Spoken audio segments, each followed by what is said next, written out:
හරි අපි ඉක්මනට පටන් ගමු. 2012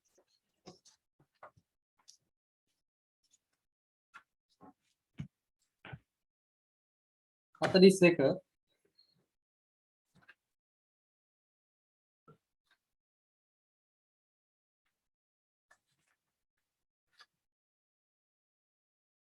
ඇමෝනියා ලුයිස් භස්මයක් ලෙස ක්‍රියා කරන නමුත් BF3 ලුයිස් අම්ලයක් ලෙස ක්‍රියා කරයි. පළවෙනි ප්‍රකාශය හරිද නැද්ද? ලුයිස් අම්ලයක් කියලා කියන්නේ මොකද්ද? ලුයිස් අම්ලයක් කියලා කියන්නේ මේ එකසර ඉලෙක්ට්‍රෝනය ඇමෝනියා වල ලුයිස් අම්ල කියලා කියන්නේ ඉලෙක්ට්‍රෝන ගන්න කට්ටිය ලබා දෙන කට්ටිය ලුයිස් භස්ම. ඒ කියන්නේ ඇමෝනියා වල අපි දන්නවා NH3 වල මෙයාට ගන්න පුළුවන් ඉලෙක්ට්‍රෝන තියෙනවා මෙයා දෙන්න පුළුවන් මෙයා ලුයිස් භස්ම. BF3 කියන්නේ ලුයිස් අම්ල.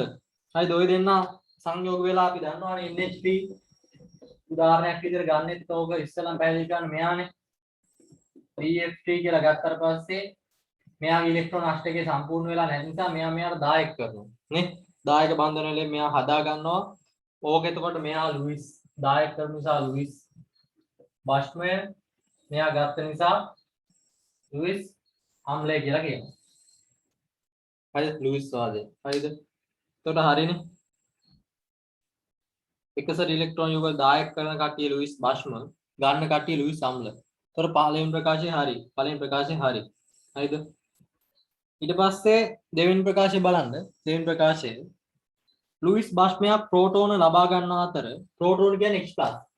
ලුයිස් භස්මයක් ප්‍රෝටෝන ලබා ගන්න නැහැ. ලුයිස් භස්මය ප්‍රෝටෝන ඉවත් වේ. ප්‍රෝටෝන ලබා ගන්න අතර ලුයිස් අම්ල ප්‍රෝටෝන ප්‍රදානය කරයි. මේකෙදි කියන මේකෙදි කියන එක බලන්න. ලුයිස් අම්ලයි ලුයිස් භස්මයි කියලා ගත්තට පස්සේ ලුයිස් අම්ල ලුයිස් භස්ම ගැන කියනකොට ප්‍රෝටෝන ගැන කියලා හරියන්නේ නැහැ. එකසර ඉලෙක්ට්‍රෝන ගැන කියන්න ඕනේ. මේක ප්‍රෝටෝන ගැන කියන්නේ මෙතන කියන්නේ ලුයිස් භස්ම යනු එකසර ඉලෙක්ට්‍රෝන යුගල ප්‍රදානය කරන ඒවා. ලුයිස් අම්ල යනු එකසර ඉලෙක්ට්‍රෝන ගන්න කට්ටිය. ප්‍රෝටෝන වලින් කියලා හරියන්නේ නැහැ. ප්‍රෝටෝන වලින් කියලා හරියන්නේ නැහැ ලුයිස් වාදය. ලුයිස් වාදයේ ප්‍රෝටෝන වලින් අර්ථ නොදක්වයි. ලුයිස් වාදය එකසර ඉලෙක්ට්‍රෝන මගින් අර්ථ දක්වනු ලබයි. එකසර ඉලෙක්ට්‍රෝන මගින් අර්ථ දක්වනු ලබයි. ප්‍රෝටෝන මගින් අර්ථ දක්වනු නොලබයි. එකසර ඉලෙක්ට්‍රෝන දායක කරන ප්‍රභේද ලුයිස් භස්ම ලෙසත් එකසර ඉලෙක්ට්‍රෝන ලබා ගන්නා ප්‍රභේද ලුයිස් අම්ල ලෙසත් හැඳින්වේ. එතකොට පළවෙනි ප්‍රකාශය හරි, දෙවෙනි ප්‍රකාශය වැරදි. උත්තරය 3.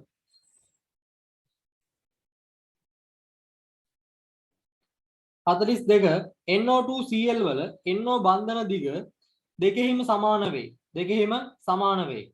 ඒක මෙහෙම ගන්න පුළුවන්. මෙයාගේ NO2Cl වල අදින්න පුළුවන් මෙයාගේ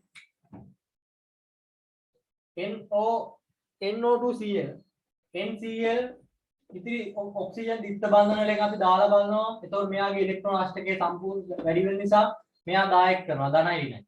තව පිළිගත ලුයිස් සූහේ මොකද්ද? තව පිළිගන්න පුළුවන් ලුයිස් සූහේ එකයි තියෙන්නේ මෙයාට. මෙයාගේ දායක කරලා මෙයා මෙහෙම කරන එක. එතකොට මේ දෙන්නාගෙන් හතර ප්‍රදා මේ පිළිගන්න පුළුවන් එක්කන කවුද? මෙයාගේ සම්ප්‍රයුක්ත මුහුම කියන්නේ මෙයාට. මේක Cl. මෙයා දෙන්නාගේම ධන ඉන්නවා. මෙයාගේ ඍණ භාගයයි. මෙයාගේ ඍණ භාගයයි. එතකොට මේක එකමාරයි. මේකත් එකමාරයි. මේ බන්ධන දිග සමානයි. මේ බන්ධන දිග සමානයි. ඇයි අපි සලකන්නේ මෙයාවත් නෙමෙයි ඒ දෙන්නගේ හද සම්ප්‍රයුක්ත මුහුම. සම්ප්‍රයුක්ත මුහුමේ මේ දෙන්නම සමානයි. එකමාර ඉන්නේ 1.1.5 දෙන්නම සමානයි. ඒ නිසා පළවෙනි ප්‍රකාශය හරි. NO2Cl සඳහා පිළිගත හැකි ලුයිස් සූහි දෙකක් හඳිය හැකියි. ඒක නිසා තමයි එයාගේ සම්ප්‍රයුක්ත මුහුම අදින්නේ. නිසා පළවෙනි ප්‍රකාශය හරි, දෙවෙනි ප්‍රකාශයත් හරි. ඒක නිසා අපිට කියන්න පුළුවන් එකෙන් හදන්න පුළුවන් ව්‍යුහ ගාන දෙකයි. ඒකෙන් ගන්න පුළුවන් සම්ප්‍රයුක්ත මුහුම. හරිද? ඒතකොට පළවෙනි ප්‍රකාශය, දෙවෙනි ප්‍රකාශය හරි. ඒක මේ අපිට හරියටම පැහැදිලි කරගන්න පුළුවන් මේ දෙන්න නිසා. හරිද? සම්ප්‍රයුක්ත ව්‍යුහ දෙකයි, ස්ථායි ව්‍යුහ දෙකක් කියන කතාව මෙතන අනිවාර්යෙන් කියවනවා. හරිද? පිළිගත හැකි ලුයිස් ව්‍යුහ දෙකක් ඇඳිය හැකියි. ඒක හොඳට කියවෙනවා. හරිද? සම්ප්‍රයුක්ත මුහුමත් කිව්වා නම් ගොඩක් හොඳයි. ව්‍යුහ දෙකක් කියන කතාවෙන් හරි. සම්ප්‍රයුක්ත ව්‍යුහ ගාන වැඩිපුර කිව්වා නම් ඔක වැරදෙනවා. පිළිගත හැකි ලුයිස් ව්‍යුහ ගාන දෙකයි කියන්නේ. ඒකෙන් අද ගන්න පුළුවන් අපේ මුහුම. හරිද? කොට හරි. උත්තරේ 42ට 1. 43 බලන්න. බියුටනොයික් අම්ලයේ තාපාංකය එක බියුටනෝල් වල තාපාංකයට වඩා වැඩිය. පළවෙනි ප්‍රකාශය අපිට කියවද්දි මේක මේ වැඩි කියලා හිතනවා. මොකද බියුටනොයික් ඇසිඩ් කියන්නේ ඇසිඩ් මේ කාබොනික් අම්ල මේ කාබොක්සිලික් අම්ලයක්. බියුටනොයික් කියනකොට කාබන් 4යි 1යි 2යි 3යි 4යි. කාබොක්සිලික් කියනකොට OH CH2 CH2 CH3 මේක බියුටනොයික් ඇසිඩ් කාබොක්සිලික්. හරිද? ඊට පස්සේ CH3 අනිත් එක නා කියන්නේ මොකද්ද? බියුටනොයික් ඇසිඩ් එකයි එක බියුටනෝල් කාබන් 4යිමයි CH3 CH2 ඕල් කියනකොට ඇල්කොහොලයක් එක කියනකොට අග තියෙන්නේ CH2OH මෙයාට වඩා කාබොක්සිලික් වල තාපාංකය වැඩි අපි දන්නවා කාබොක්සිලික් තාපාංකය වැඩි දෙන්නටම හයිඩ්‍රජන් බන්ධන තියෙනවා නමුත් බියුටනොයික් ඇසිඩ් ගත්තට පස්සේ එයාගේ මෙන්න මෙයාගේ දැඩීකරණය බලපානවා මෙන්න මෙයාගේ මේ CO බන්ධනයේ තියෙන නිසා මෙයාගේ දැඩීකරණයත් මෙයාට බලපානවා මේ දැඩීකරණයේ බලපෑමක් ඇති වෙනවා සාමාන්‍ය හයිඩ්‍රජන් බන්ධනයේ ප්‍රබලතාවය වැඩි මෙතනදී හැදෙන හයිඩ්‍රජන් බන්ධනයේ ප්‍රබලතාවය වැඩි හයිඩ්‍රජන් බන්ධන ගාන හයිඩ්‍රජන් බන්ධනයේ ප්‍රබලතාවය වැඩි වෙනවා CO බන්ධනයේ ද්‍රවීයතාවය නිසා හයිඩ්‍රජන් බන්ධනයේ ප්‍රබලතාවය වැඩි වෙනවා ඊළඟට CO බන්ධනයේ ප්‍රබලතාවය නිසා හයිඩ්‍රජන් බන්ධනයේ ප්‍රබලතාවය කාබොක්සිලික් වලදී වැඩි වේ. දෙදෙනාම හයිඩ්‍රජන් බන්ධන සෑදුවද කාබොක්සිලික් වල CO බන්ධනයේ ප්‍රබලතාවය නිසා එහි බන්ධනයේ හයිඩ්‍රජන් බන්ධන ප්‍රබලතාවය වැඩි වේ.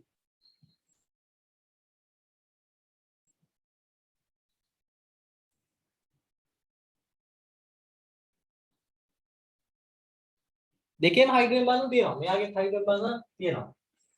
මෙයාගේ හයිඩ්‍රජන් බන්ධන තියෙනවා. මෙයාගේ වැඩි කියලා හිතා ගන්නවා. ඒ මෙයාගේ ප්‍රබලතාවය වැඩි. මේකේ ප්‍රබලතාවය හයිඩ්‍රජන් බන්ධනයේ ප්‍රබලතාවය වැඩි. ඒ ප්‍රබලතාවයේ හේතුව තමයි මෙතන CO බන්ධනයේ ද්‍රවීකරණය. CO බන්ධනයේ ද්‍රවීකරණය.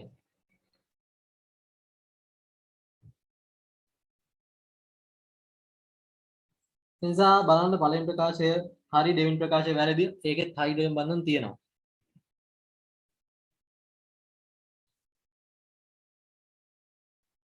තොර සත්‍යයි අසත්‍යයි උත්තරේ 3. 44 පරිපූර්ණ ද්‍රාවණයක මිශ්‍රණ එන්තැල්පි ශුන්‍ය වේ.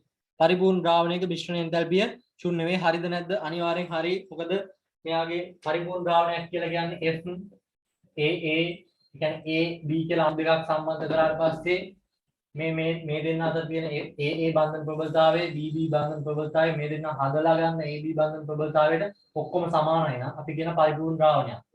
FAB FBB.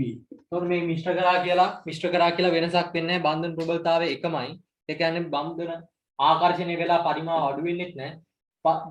දුර්වල වෙලා පරිමාව වැඩි වෙන්නේත් නැහැ. ඒ කියන්නේ එන්තැල්පිය වෙනසක් වෙන්නේත් නැහැ. හරිද? ලියන්න. පරිපූර්ණ ද්‍රාවණයක FAA FBB AB සමාන FBB වේ.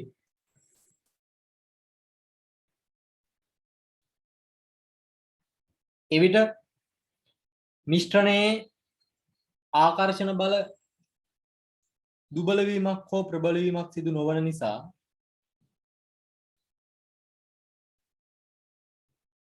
ඩෙල්ටා H සමානයි 0යි.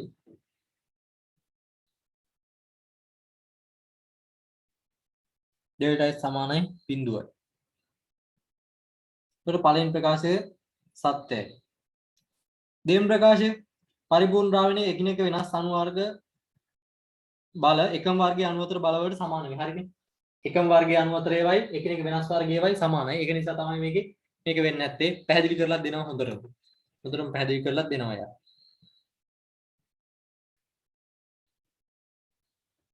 මේවා සමාන නිසා තමයි ඩෙල්ටා H වෙනස් වෙන්නේ නැත්තේ. හරි. ඒතර උත්තරේ 1. 47 උත්තරේ 1. 45 බලන්න. ප්‍රොපිනැල්ඩි කාබන් පරමාණු තුනම එකම සරල රේඛාවක පිහිටයි. ප්‍රොපිනැල් ඉස්සර ඇඳ ගන්න ඕනේ. ප්‍රොපි කියනකොට 3යි. ප්‍රොපි කියනකොට 3යි. 1යි 2යි 3යි. ප්‍රොපිනෑල් කියනකොට ඇල්ඩිහයිඩ් එකක් අනිවාර්යෙන් තියෙන අග. ප්‍රොපි කියනකොට ප්‍රොපිනෑල් ඔන්න ඇල්ඩිහයිඩ්. එතකොට මේකේ ප්‍රොපිනෑල්ද ප්‍රොපනෑල්ද? ප්‍රොපිනෑල්ටි කාබන් පරමාණු. මෙතන තියෙන ප්‍රොපිනෑල්. මේකක් තියෙනවා. දැන් ඔයාලා ඔක අඳිද්දී පළවෙනි ප්‍රකාශය ගන්න ප්‍රොප් මේ කියන්නේ 1 2 3 ප්‍රොපනෑල් අඳින්න එපා. ප්‍රොපනෑල් එකයි ප්‍රොපිනෑල් කියන්නේ දෙකක් නෙමෙයි. ඇල් කියනකොට ප්‍රොපි කියනකොට කියන්නේ ඇල් ඇල් කියන ප්‍රොපි කියන්නේ ඇල් කියන. ඒක දික්ත බන්ධනයක් තියෙනවා. දික්ත බන්ධනයක් මේකේ තියෙනවා. දික්ත බන්ධනේ මෙතන දාන්න බෑනේ. අනිවාර්යෙන් දික්ත බන්ධනේ ඉන්නේ මෙතන. දැන් ප්‍රොපිනෑල් කියනකොට මෙහෙම වෙන්නේ. CH2 CH මේක. ප්‍රොපිනෑල් හි කාබන් පරමාණු තුනම සල් රේඛාවක පිහිටයි. සල් රේඛාවක පිහිටයි. බලන්න මෙතන සිග්මා දාන එකසර කොච්චරද? සිග්මා දාන එකසර CH කියනකොට මෙහෙම CH2 කියනකොට H ලා දෙන්නයි මෙතන 1යි 3යි. මෙතන සිග්මා දාන එකසර 1යි 2යි 3යි. මෙතන 1 2 3යි. එකසර බිඳුවයි. ඒක නිසා මෙයාගේ හැඩය ඉලෙක්ට්‍රෝන යුගල ජ්‍යාමිතිය හැඩය සමානයි. තලිය ත්‍රිකෝණාකාර. මෙයාගේ තලිය ත්‍රිකෝණාකාර. මෙයාගේ තලිය ත්‍රිකෝණාකාර. මේක ඇන්දොත් මම මෙහෙම C ත්‍රිත්ව බන්ධනයේ C මේ H තලිය ත්‍රිකෝණාකාරව මෙහෙම විහිදෙනවා. මේක හරි. මෙයාත් විහිදෙන්නේ තලිය ත්‍රිකෝණාකාරව. මේක H මේක C මෙයා විහිදෙන්නේ තලිය ත්‍රිකෝණාකාරව. මේක O මේක H. මේක සල් රේඛාවක් නෙමෙයි පිළිගන්නේ. සල් රේඛාවක් නෙමෙයි පිළිගන්නේ. හරිද? සල් රේඛාවක් නෙමෙයි පිළිගන්නේ. ඒ නිසා පළවෙනි ප්‍රකාශය වැරදි. පළවෙනි ප්‍රකාශය 45 පළවෙනි ප්‍රකාශය අසත්‍යයි. දෙවන ප්‍රකාශයේ ප්‍රොපිනෑල්ලි කාබන් පරමාණු තුනම sp මුහුම්කරණය වී ඇත. sp නෙවෙයි. මොනවද මේ? s එකයි p දෙකයි.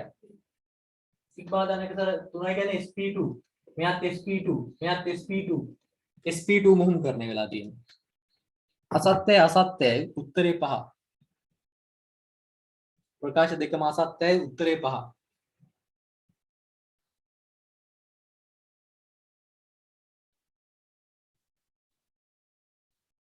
හරි ඊළඟ බලන්න 46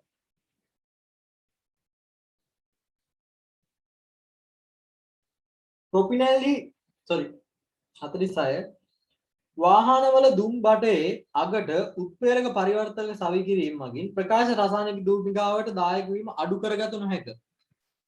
අපි දන්නවා ප්‍රකාශ රසායනික දූමිකාවක් ඇති වෙන්න බලපානවා ප්‍රධාන වශයෙන් NO කියන වායුවයි NO2 කියන වායුවයි හයිඩ්‍රෝකාබනයි නේ NO2 කියන වායුවයි හයිඩ්‍රෝකාබනයි ප්‍රධාන වශයෙන් බලපානවා. එතකොට වාහනවල ඔය පිටවන පිටාරදුමේ NO වායුව වගේම හයිඩ්‍රෝකාබනක් තියෙනවා. එතකොට ওই දුම්බටේ උත්ප්‍රේරක පරිවර්තනයක් යෙදුවට පස්සේ ඕකේ තියෙන NO2 ටික N2 බවට පත් කරනවා. NO2 ටික N2 බවට පත් කරනවා. එතකොට මේ උත්ප්‍රේරක පරිවර්තනයේ යෙදීම නිසා වාතයේ නිදහස් වෙන්නේ NO2 කියන විෂ වායුව නෙමෙයි. ඒ කියන්නේ NO2 එකතු වුණොත් අපිට මේ අම්ල වැසි ගොඩක් දේවල් වලට බලපානවා. එයා නෙමෙයි වායු ගෝලයේ වැඩිපුර අඩංගු වන N2 බවට පත් කරන උත්ප්‍රේරක පරිවර්තක මගින්. ඒතර වාහනවල දුම්බටේ උත්ප්‍රේරක පරිවර්තනයක් යොදන එකෙන් ප්‍රකාශ රසායනික දූමිකාව අවම කරගන්න පුළුවන් කියන එක හරි. මේක කියන්නේ මේ අඩු කරගන්න බෑ කියලා. වැරදි එතකොට ප්‍රකාශය. හරිද? ලියා ගන්න. NO2 සහ හයිඩ්‍රෝකාබන ප්‍රකාශ රසායනික දූමිකාව ඇතිවීමට දායක වන අතර ප්‍රකාශ රසායනික දූමිකාව NO2 විතරක් නෙවෙයි. ඒතර පොදුවේ NOx කියලා දාගත්තා කමන්නේ. NO2 NO තමයි පොදුවේ. හරිද? NOx NO2 සහ NO සහ හයිඩ්‍රෝකාබන කියන්නේ නොදැවුණු හයිඩ්‍රෝකාබන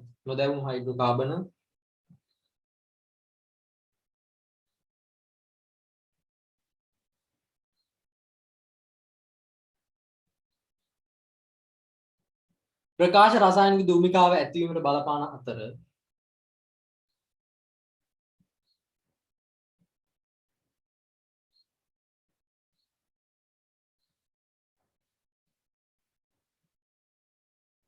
මෝටර් රථයෙන් පිට කරන දුමෙහි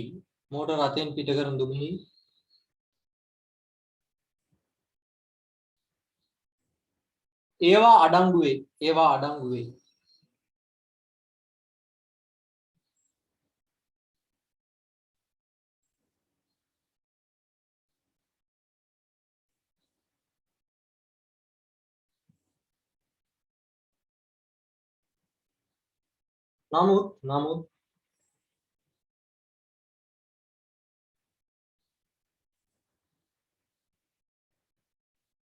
නමුත් උත්ප්‍රේරක පරිවර්තකයක් තිබුණොත්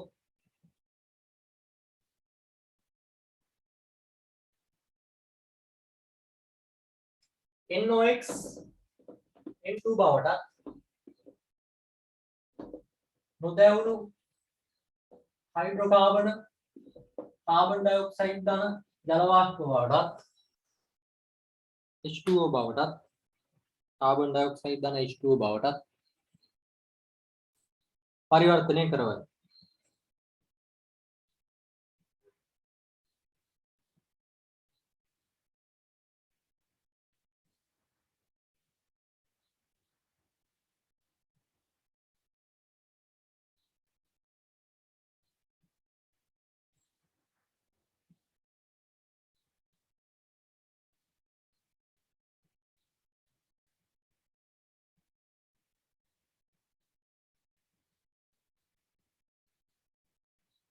හරි.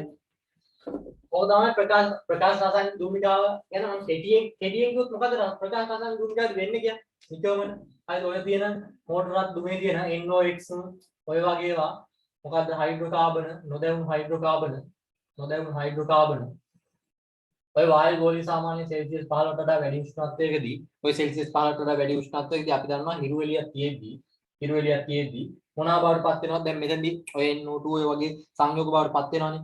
හරිද NO2 මේ අපිට ඔය තියෙන සංයෝග ටික ඔක්කොම එකතු වෙලා තව ප්‍රධාන වශයෙන්ම ඕන එකන තමයි මේවත් එක්ක පහළ වායු ගෝලයේ තියෙන ඕසෝන් එක්ක එකතු වෙලා මොනවාද PAN PBN හරිද පෙරොක්සයිඩ් නයිට්‍රයිල් හරිද PBN ඔය කියන සංයෝග හරිද හදලා මෙන්න මෙයාලා කහ පාට දිමිරයක් වගේ තැම්පත් වෙලා ඕක තමයි ඕක නීදුමක් වගේ තැම්පත් වුණාට පස්සේ ඔබ කියනවා අපි ප්‍රකාශ රසායන භූමිකාව. ඒකට ඕක පේන්නේ නැති ගතියක් අපහැදිලි ගතියක් නිරීක්ෂණය වෙනවා. ඕක තමයි ඇත්තට වෙන්නේ. මම නිකන් දල වශයෙන් කිව්වේ ඔයාලා බලන්න ඇති මේ නෝට් එක අපි පරිසරයේ පාඩම කරද්දී කතා කරනවා. ඔය වගේ පොඩි සාරාංශයක් වගේ ප්‍රකාශ රසායන භූමිකාව මතක් කරනකොට එකපාර මතක් කරන්න පුළුවන් වෙනවා. chart එකක් වගේ දාගෙන කියන්න පුළුවන් වෙනවා. මොකද නෝට් එක වගේ ලියාගෙන ගියාට මන්දි ඔළුවේ තියෙන්න ඕනි. ඒකට මේවා එකතු වෙලා මේක තමයි එන්නේ කියන දේ අයිඩියා එක තියෙන්න ඕන ඔළුවේ. එහෙම අයිඩියා එක තියෙනවද කියන එක අනිවාර්යෙන් බලන්න ඕනේ. හරිද? ඒක ඔළුවේ තියෙනවද කියන එක අනිවාර්යෙන් බලන්න ඕනේ. හරි? මේ පාඩම් කරලා ඉවරලා ඒක තියෙනවද කියන එක අනිවාර්යෙන් චෙක් කරගන්න. ඊට පස්සේ තොර පළවෙනි ප්‍රකාශය මොකද වෙන්නේ? පළවෙනි ප්‍රකාශය වැරදි. දෙවෙනි එක බලන්න උත්ප්‍රේරක පරිවර්තක අර්ධ වැදුණු නයිට්‍රෝජන් N2 බවට පත් කරා. ඔක්සිකරණය කරා. එතකොට දෙවෙනි ප්‍රකාශය හරිද නැද්ද? දෙවෙනි ප්‍රකාශය හරි. අසත්‍යයි සත්‍යයි උත්තරේ 4. අසත්‍යයි සත්‍යයි උත්තරේ 4. 48 මහා පරිමාණයේ සල්ෆර් නිපදවීමේදී පෙට්‍රෝලියම් නිදිවල H2S භාවිතා වේ. H2S මේ ඕක මෙහෙමයි. මේක පෙට්‍රෝලියම් පිරිපහදුව ගැන කතා කරාම බොර තෙල් නිෂ්පාදනය ඕක මෙහෙමයි. ඔකට ඕල් දීලා තියෙනවා. ඕක සිලබස් එකට ලොකුවට සම්බන්ධ නොවිච්ච නිසා. හරිද? සිලබස් එකට ලොකුවට සම්බන්ධ නොවිච්ච නිසා මේ ඕල් දීලා තියෙනවා. මේ ඔයාලට 2000 මේ කීයද? 12 නේ. නේද? ඒකයි. ඒකට ආයිති නොවුණු නිසා මේකට ඕල් දීලා තියෙන්නේ. හරිද? ඒක නිසා අපි දැන් මේ ප්‍රශ්න සාකච්ඡා නොකරිමු. ඒකට ආයිති නොවුණු නිසා ඒ අවුරුදු වල ඔක පෙට්‍රෝලියම් පිරිපහදුවේ 2000 තිබුණත් නැහැ. මේක නිසා තමයි ඒකට ඕල් දීලා තියෙන්නේ. මේක ගැන මම වෙනම ටිකක් පොඩ්ඩක් කියලා දෙන්නම්. දැන් ඕනේ දැන් ඒක ටයිම් කරලා දාන්න. හරිද? 49 බලන්න. ජලීය ද්‍රාවණයකට PB නයිට්‍රේට් ද්‍රාවණයක් එක්කල විට කහ පැහැති අවක්ෂේපයක් ලැබේ නම් එමගින් මේ එළඹියේ එකම නිගමනය I- අයන ඇතිවයි. වැරදි. I- තමදවර අපි ඔය සාකච්ඡා කරලා තිනවා. PbI2 විතරක් නෙවෙයි ඕනෑම ක්‍රෝමේටයක් සාමාන්‍යයෙන් Ag2 ක්‍රෝමේට නැතුව ගොඩක් ක්‍රෝමේට කහ පාටයි. ඒකට I- විතරක් නෙවෙයි PbI2 කහ පාටයි PB ක්‍රෝමේට කහ පාටයි එකපාර ක්‍රෝමේට කියනකොට මතක් කරනවා කහ පාට I- කියනවම කියලා කියන්න බෑ. එකම නිගමනය කියනකොට මං කියවනේ ඔය වගේ වාක්‍ය ගොඩක් සැලකිලිමත් වෙන්න කියලා. එකම නිගමනය යා නෙවෙයි I- විතරක් නෙවෙයි ක්‍රෝමේට පවා තියෙන්න පුළුවන්. ඒ නිසා පළවෙනි ප්‍රකාශය වැරදි. දෙවෙනි ප්‍රකාශය PB සාධන ජලයේ අද්‍රාව්‍ය කහ පැහැ එකම සංයෝගයේ PbI2 වේ. දෙවෙනි ප්‍රකාශයත් වැරදි. මොකද PB ක්‍රෝමේටත් හදනවා. ඒ නිසා අසත්‍ය උත්තරේ 5. අසත්‍ය උත්තරේ 5. ඊට පස්සේ 50 වෙනි එකනා බලන්න 50 ඕසෝන් ස්තරය ආරක්ෂා කර ගැනීමට ක්ලෝරෝෆ්ලෝරෝකාබන් සඳහා විකල්පයක් ලෙස හයිඩ්‍රෝෆ්ලුරෝකාබන් භාවිතා කරයි. පළවෙනි ප්‍රකාශය ගත්තට පස්සේ ඒක හරි මොකද ඕසෝන් ස්තරයේ ක්ෂය වීම වළක්වන්න ක්ලෝරෝෆෝම් වලට ඇත්තටම ඕසෝන් ස්තරයේ ක්ෂය වෙන්න CFC කෙනෙක්ලා මේ බහුලව බලපානවා. ඒක නිසා ඒකට විකල්පයක් විදිහට HCFC නැත්නම් හයිඩ්‍රෝක්ලෝරෝෆ්ලෝරෝකාබන් අපි භාවිතා කරනවා. පළවෙනි ප්‍රකාශය හරි. හරිද? කියන්න ඕන නම් CFC යනු නැත්නම් ක්ලෝරෝෆ්ලෝරෝකාබන් යනු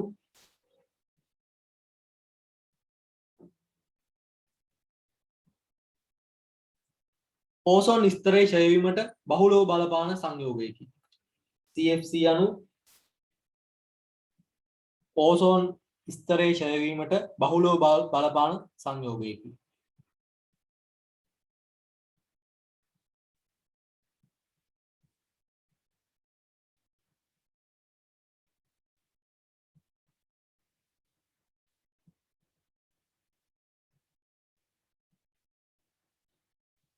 එහි පවතින හැලජන වැඩිවීම ඊට හේතුවයි.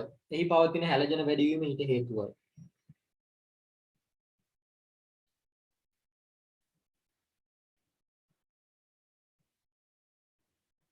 නමුත් හයිඩ්‍රෝක්ලෝරෝෆ්ලෝරෝ නැත්නම් හයිඩ්‍රෝෆ්ලෝරෝකාබන්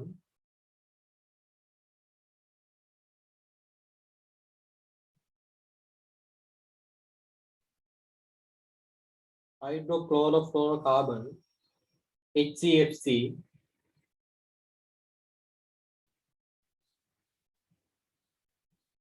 වල හැලජන ප්‍රමාණය අඩු නිසා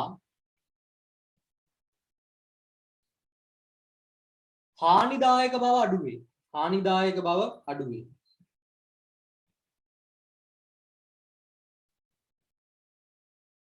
නමුත් හානිදායක නොවේයයි පැවසීම නිවැරදි නොවේ. හානිදායක නොවේයයි පැවසීම නිවැරදි නොවේ. බලපානවා අච්චර ෆ්ලෝ මේ හයිඩ්‍රෝකාබන් හැලජන අඩංගු නැති නිසා බලපෑම අඩුයි. නමුත් නෑම කියන්න බෑ. බලපෑම තියෙනවා.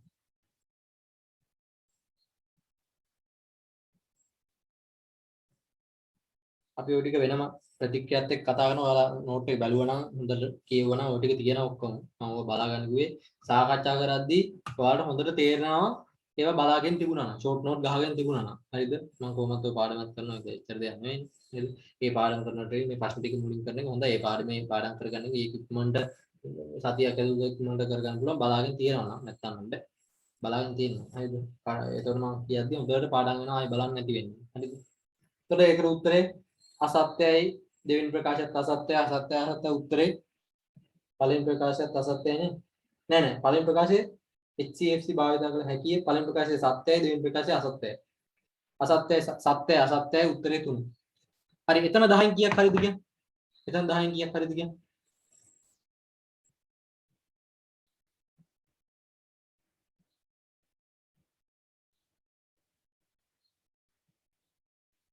කොහොම chat එක දාන්න හැම. ඊට පස්සේ ඉන්ටර්වල් එක දෙන්න.